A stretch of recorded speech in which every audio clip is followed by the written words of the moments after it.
Goodbye for now, VOD audience. I'll see y'all tomorrow. It's tomorrow, VOD audience. Let's read. See ya, VOD people. Yup. Okay, so we have 16 emails. I'll read the data first. Like these memory chips.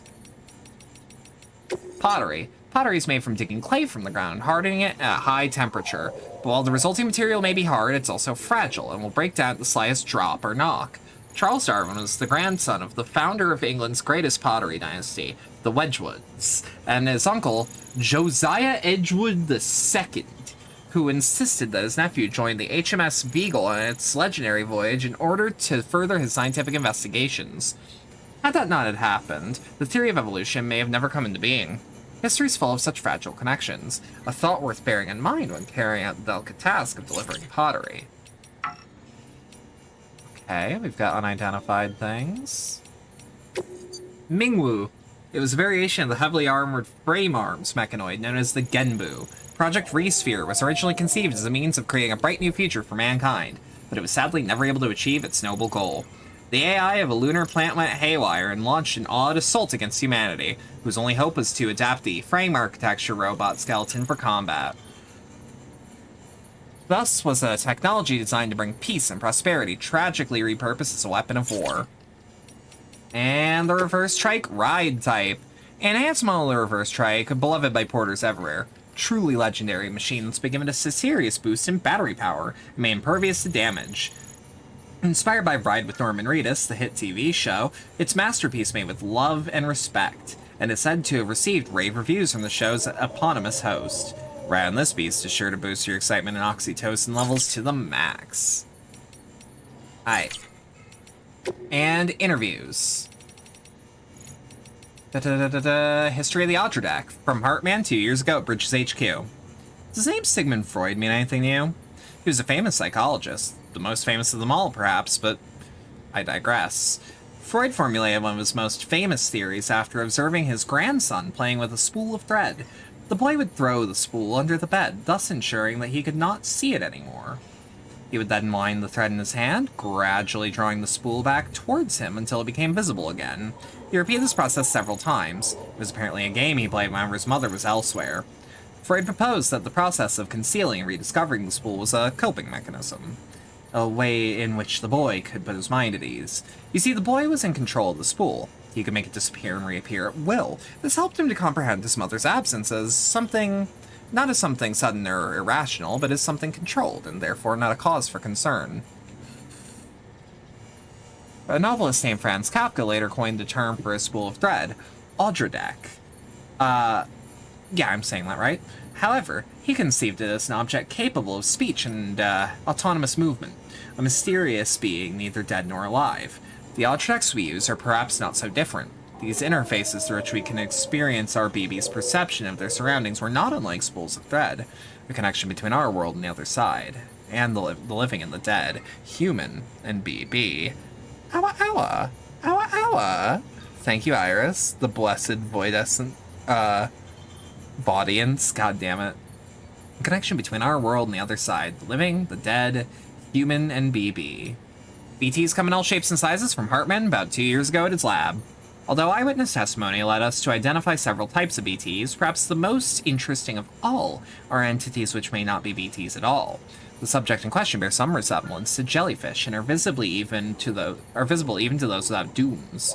While we have little information concerning their physiology and behavior, upon detecting the presence of a human, they will attack by rapidly approaching their target before exploding. Disturbing to say the least, given that they appear to be impervious to small arms fire, though perhaps we can take comfort in the fact that they do not seem capable of causing void-outs. Our best guess at the moment is that these are a subspecies of BT, and one that does not form as a result of a human death. Beyond that, they're a complete mystery. Perhaps when the repatriate Sam Porter chooses to join Bridges, we can attempt to develop a means of dealing with this new threat.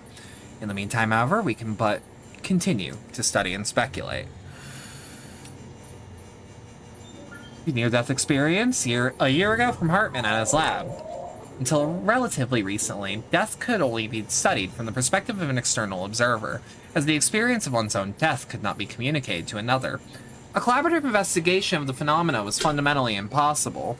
But through the examinations of subjects in near-death states and the cataloging of their experiences, we have been able to bring the scientific method to bear in most final frontiers. Those in a state of so-called brain death exhibit signs of consciousness. What could that possibly mean? Moreover, why do some on the brink of death report out-of-body experiences? Furthermore, why do so many of those who have such experiences describe the same sensations of being beckoned towards a distant light? Many have argued that there are commonalities where evidence of an objective reality of a place beyond life. If nothing else, they at least suggested that death is not an instantaneous change of states, but a process. The beach has since proven much of this beyond a doubt, and the rising dead again of BTs through necrosis demonstrates the process in action. The place beyond life is no longer a theoretical possibility. Its existence must be taken as an incontrovertible fact. Do we have any more to read? No. We just have emails. Let's take some letters. Alright, we'll start from the bottom. Oh, in Southwick, South Knot City? Fragile's name isn't Mud anymore. Hey, Sam. South Knot City lives to see another day, huh? I remember the bomb those bastards south before. People said Fragile was working with them, but they had it backwards. She was trying to save us, just like you did. Fortunately, this time, everybody knows her part in it. Fragile's name won't be Mud anymore around here much longer, old pager. Yeah, it's all too easy to forget that we're still alive because of people outside our little enclave. But you've helped remind us that we're not alone. We're part of the UCA, which means we can't look to others for assistance. We've got to give back in return, too. And we will. South Knot City, are we destroying ourselves? From Owen Southwick. Before you came through, there were people blaming Bridges for our troubles left and right, saying it was their fault terrorists were targeting us more and more. There's no denying that they were, not after Middle Knot and half South. Not to mention the other smaller incidents all over. Hell, even our old friend Mama got mixed up in one too. What we've got isn't new, though. Well before the Stranding, folks all over had a hard-on for stockpiling nukes and other WMDs. Frankly, if the world hadn't gone to shit, we'd probably have blown it up by now. Tell ya, there's nothing more dangerous and destructive than human beings. Call it morbid, but a part of us wants to get it done and over with already, if we're gonna. But what humanity deserves, it's what humanity deserves, isn't it? If the stupidity we've shown in the wake of the Stranding is any indication. Junk dealer. Marriage sucks. You're still breaking out your back hauling shit through the wilderness, Sam? Ever long for a little company? No, I used to. Not anymore. But between you and me, I can't help think life was easier back when I was on my own. The freedom to do whatever the hell I wanted. No one pissing and moaning over every tiny thing. What? Where does this girl get off being so fucking fussy? I swear I can't do anything right. Should have seen the fight we had the other night. I tell ya, it's true what they say. Familiarity breeds contempt. Don't ever get married, Sam. A toast to a porter good and true from Peter Engelbert. My dear Mr. Bridges, please accept my humblest apologies and my most heartfelt thanks. Once again, your incomparable pizza delivery skills have been put to the proof and found unimpeachable in every regard. Do not forgive us if we seem ungrateful. The visiting couple, twin souls of decorum as they were desperate to present themselves to you in holographic form that they might express their heartfelt appreciation. Regrettably, they are hopeless novices in matters technological. And as I myself was away procuring vital supplies, I was unable to rectify the situation on their behalf. Get married, Sam Marycliffe. Yeah. Regrettably, they are hopeless novices in matters technological, and as I myself was away procuring vital supplies, I was unable to rectify the situation on their behalf. These circumstances conspired to produce the most unfortunate outcomes yet again, a thankless end to an onerous and entirely bothersome task. Signing consolation, the pizza was divine. Thomas Sutherland, Distro Center South, you're an inspiration. Sam, I owe you an apology. My last mail I made it sound like you were on a fast track to becoming obsolete. Guess I got caught up in my excitement over that delivery bot. Maybe I shouldn't let it show so much. But I was glad to find you on our doorstep again. Seriously. Sure, the bots are useful and less risky, but that doesn't mean we don't still need guys like you. If anything, we need more than ever. You're a symbol, an inspiration. When people see you risking your neck for the rest, they have something to aspire to. I'm not saying that everybody should charge off into the wilderness, of course, but I think you're a great example of how far we can work towards a better future. People need that. Hell, I need that. So Ludens fans, Ludens are our saviors. It was great seeing you again, Sam. You really are one in a million. Oh, and I started using the Chiral Network to look into the history of the whole Ludens thing. I don't have it all figured out yet, but it's clear that it was pretty important. I mean, the game it symbolized was freaking huge, completely unlike anything that had come before. It exploded man's potential to play in exactly the way Kusunaga described when he coined the term Homo Ludens. He had this theory that play was older than even culture itself, and was at the heart of what made us who we were. I believe that if we can rediscover the kind of play he was talking about, we can undo the damage caused by chiral contamination and rid the world of Homo Gestalt and Homo Demons once and for all. To think that games could be key to saving humanity. The engineer, yours is a true calling. I think I mentioned it before, but I was born in this shelter. Grew up here. My parents are long gone now, but they taught me everything I know about engineering. Taught me real good. Dad used to say that making tools wasn't mindless labor, but right and proper work. Not a job, but a calling. Those who answer the call empower others to create. And in so doing, leave their mark. Fuck, sorry, this kerning is hell. Not a job, but a calling. Those who answer the call empower others to create, and in so, leaving their mark on the world. If you just want to get by, go ahead and do whatever. But that's when he said most people in the cities did. Most other preppers, for that matter. If you want to live with purpose, if you want a legacy, you find yourself a calling. I think you've done exactly just that. I mean, carrying stuff from place to place is one thing, but forging connections, rebuilding a nation, if that's not a calling, I don't know what is. But you and me, we get it. What we're doing really matters. All the more reason we better stay sharp. Craftsman, Porter's coming through again. Give me 2 seconds. Hey Sam, remember that porter I told you about? Came around again, down by my old place. The one in the ruins, you know? As to why, well, seems he's gone and snatched up some of my belongings. A musty set of work clothes I let slip I was pining for at our last meet. Wasn't a proper ask or anything, more of a be nice if I had him sort of thing. So I said it. The next thing I knew, he was up and says he'll bring him back. I told him no, ain't nothing worth the hassle, no need to try and be another Sam, but he went and did it anyway. Came back goods in hand, safe and sound. He's not alone though. Said he formed a team with another porter. One to keep watch for BTs, another to manage the cargo. Neither one of them's got dooms, but together they can almost manage well as you. At least they did this time, huh? It's amazing what people can do when they put their minds to it. When someone like you is around to provide inspiration. So bad news about your base. It might have gotten hit in a void out. The cosplayer, be sure to use your otter hood. That otter hood I made you was pretty special. I know because I tested it out myself. By putting it on, you transform into an otter, and I'm not just talking about your appearance, you literally become one with water.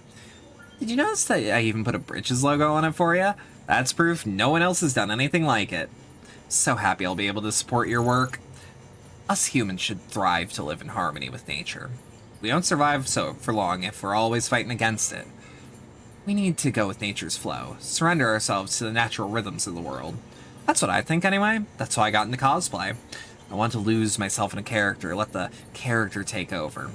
Some people think it's an excuse to wear fancy clothes, but they're all missing the point. It's an art, the art of transformation. We should all embrace our place in the world. There was a time where I tried to stay apart from it all, but after meeting my beloved, my eyes were open. That's why I've decided I'm going to sign a contract with Bridges and see where it takes me. The Wandering MC. Have you used your otter hood? When I was younger, I was something of a professional host. I travel over the country and speak at events, meet interesting people and so on. My own little way, I was helping bring America together too. I really believe that. Sure, I was scared of BTs, but had a lot of porter friends, so we used to travel from city to city. They called me the Wandering Host. I remember the first time I asked to take part in a cosplay event. Didn't really understand the concept at first, but that event opened my eyes and showed me how wonderful cosplay could be. Most people are skeptical, but it's something you can't understand unless you've experienced it for yourself. A total transformation, someone, or something else. I was an instant convert. I started running my own cosplay events, trying to get everyone to see how amazing it really is. It was at one of those events I met my girl. Her costumes are incredible, on a whole other level. It's not just her technique either, it's her spirit, her soul. She's transcended to a higher plane. Anyway, she's the one who made that otter hood. Maybe you've already noticed, but putting that on will pretty much turn you into an otter. That's sure to be useful some point, right? I wanted to share her passion with the whole world. I persuaded her to hook up with the Chiral Network and join the UCA the next time you drop by. With my people skills and her designs, we'll get the whole country on the cosplay train before you know it. Oh, and Southwick. South Knot City, recovery request. Resources scoured by the Supercell. Sam, heard you were at Mama's place. Well, got a request for you. Direct from Bridges. Here's some cargo. There's some cargo. Rare materials. I got swept up in the Supercell and ended up at the bottom of a waterfall, northwest of South Knot. We need to track it down and get it to the city. Check Mama's terminal for the official order. By the way, we received eyewitness reports of a small, glowing object somewhere in the vicinity. Retrieving it's not part of the order, but I thought it might be of interest regardless. Hate to hit you up direct, but we ain't leaving that cargo sitting there forever, and you're the best and only man for the job. A lot of people are counting on ya. The film director, S2371. The amazing potential of hologram generators. I'm grateful for you, Sam. It really was you, every time. I gotta say, joining the UCA has opened up a real treasure trove of data. It seems I'm not the only one who's got some new toys to play with. You've given your Ultradex's new hologram generator a try. Pretty amazing. Not only do grams look just like real rocks, they don't get picked up by mule scanners neither. You can use it for concealment. It's not unlike the technology and techniques we once used to make old movies. Light and shade, optical illusions, but the level of realism is something else. I'll let you in a little secret. Use the holojam generator to sneak into a mule encampment and shoot some footage. They had no idea I was there. It's amazing what kind of shots you can get when no one knows you're filming. In fact, I've decided I'm going to use the same technique to shoot a whole movie. I'm going to call it The Great Deliverer. I already got you down for star and roll, Sam. You won't disappoint me, will ya? It'd be so cool if the movie, the Death Stranding movie, was actually The Great Deliverer that he's making. Oh, in Southwick, South Knot City. Materials are back in one piece. You're amazing, Sam. I don't know what we'd done without those materials. That goes for everyone in the city, not just us staff. Chiral Network's miraculous, obviously, but there's still a lot of material goods we can't live without. Folks like you are indispensable for our continued survival, and that's a fact. So don't ever think what you're doing isn't appreciated.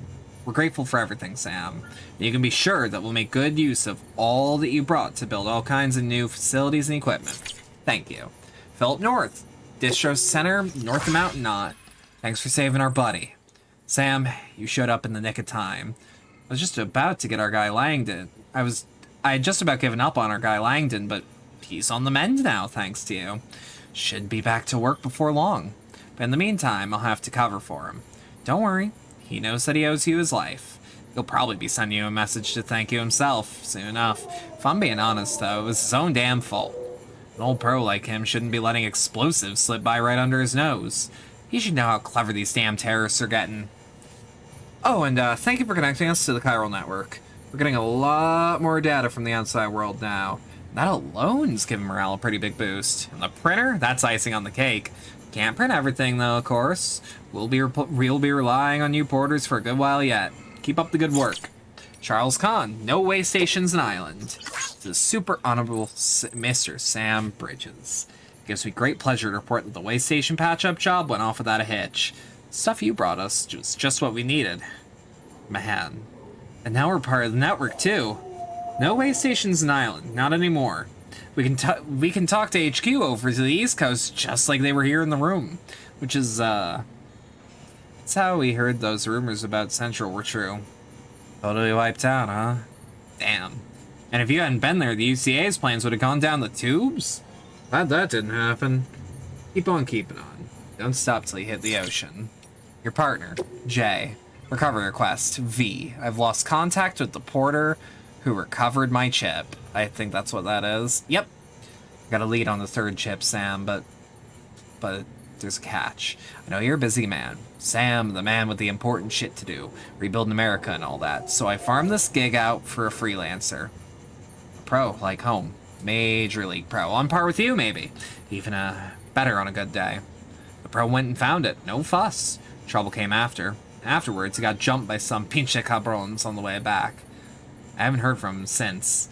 Even Eddie says he's dead in the ditch. From what I learned about these void outs triggered by bodies left to rot in this world, well, you better find him, ASAP.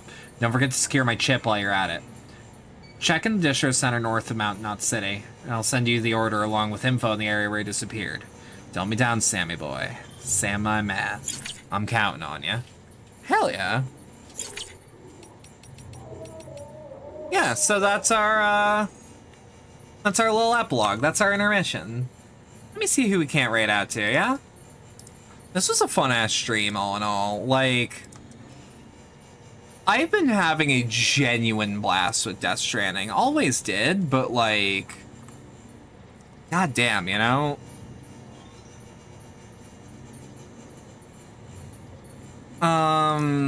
Yeah, let me find something. Good stream? Drink the water? Yep, just give me 2 seconds. I want to raid out. But to whom? Oh, it's been a fucking minute. Hang on.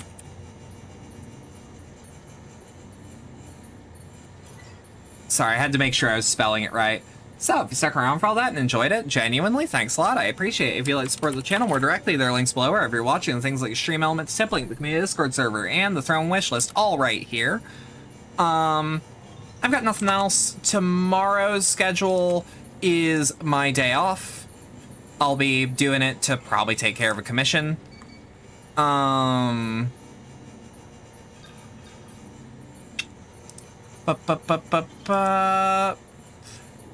I'll be back Thursday for more Spider-Man.